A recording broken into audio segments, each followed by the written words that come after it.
DW. Bonjour Dieudonné Ouamou Oyatambwe. Bonjour. Le président congolais Félix Tshisekedi a promis mercredi dernier de mettre en place dès l'année prochaine, en 2025, donc une commission chargée d'élaborer une constitution adaptée aux réalités de la RDC. Est-ce que la constitution actuelle en vigueur en RDC nécessite inéluctablement un toilettage ?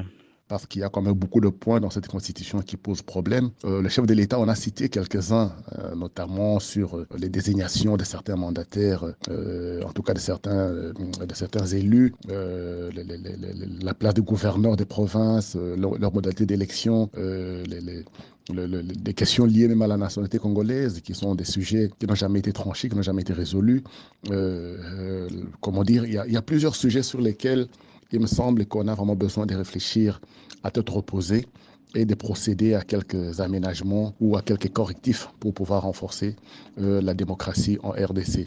Le chef de l'État en a cité quelques-uns, je le rappelle encore une fois. Je pense que normalement, il devrait y avoir, mais pas, il ne devrait même pas y avoir des contestations par rapport à ça.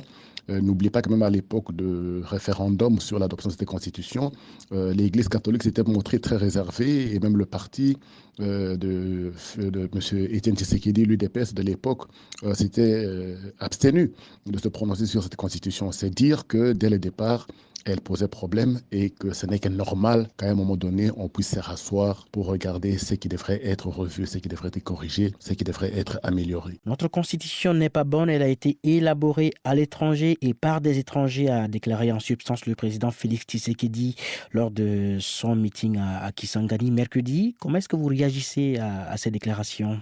Quand le président de la République déclare que la constitution congolaise a été écrite à l'étranger ou par des étrangers, il vise le fait qu'il y a eu un accompagnement de plusieurs experts étrangers, internationaux et surtout belges dans la rédaction de cette constitution. Et ce fait a souvent été décrié en RDC, pas seulement sous Félix Tshisekedi, même à l'époque de Joseph Kabila, il y a beaucoup de gens qui vilipendaient cette constitution-là en la qualifiant parfois des constitutions de Liège, en référence à un groupe d'universitaires qui partaient de l'Université de Liège ou autour des délégations de l'Université de Liège pour appuyer la rédaction de cette constitution, et aussi sur le fait qu'il y a eu une forte influence étrangère, notamment à la fin de la transition, pour privilégier ou pour en tout cas promouvoir la cause de certains groupes qui étaient en ce moment-là considérés comme étant des groupes en danger ou des minorités à protéger, ainsi de suite. Et je pense que cet élément-là a toujours fait l'objet de plusieurs évocations quand on parle de la constitution congolaise. Et qu'on le veuille ou pas, ce soupçon ou cette accusation d'influence ou d'interférence étrangère dans la Constitution ne date pas d'aujourd'hui et ne s'estomperont vraiment pas tant qu'on n'aura pas procédé à un certain nettoyage. Mais pourtant, le président Tshisekedi a clairement dit que pour changer le nombre de mandats présidentiels, il faut que vous, le peuple, vous puissiez le décider. Son intention est claire, non ? Évidemment, à Kisangani, le président s'exprimait devant la population en lingala.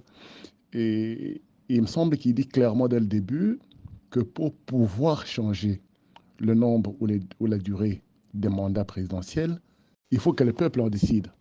Et que ce n'est pas lui le peuple, mais il y a des éléments de la Constitution qui relèvent de son initiative à lui. Et c'est sur ces éléments-là qu'il aimerait que l'on travaille.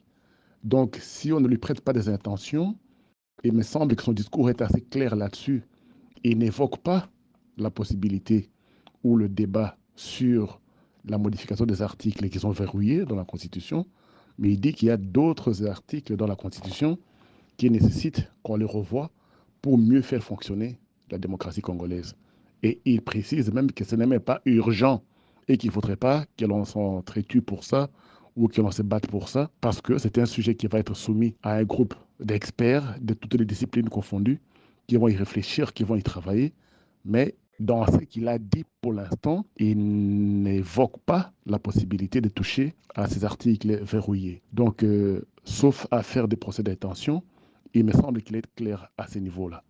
Est-ce qu'il va tenir toujours à cette position-là ou est-ce qu'il va est-ce qu'il va modifier son discours par la suite, ou bien est-ce que la commission qui va mettre en place va peut-être essayer d'aller au-delà de ce que le chef de l'État dit aujourd'hui?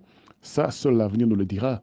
On ne peut pas présumer de ce que cela donnera par la suite, mais pour rester à ce qui a été dit pour l'instant, je ne vois pas où est-ce qu'il dit qu'il aimerait qu'on modifie le nombre ou la durée des mandats présidentiels. Dieudonné Ouamou Oyatamboué, merci pour votre analyse. Merci. Rendez-vous sur Facebook DW Afrique.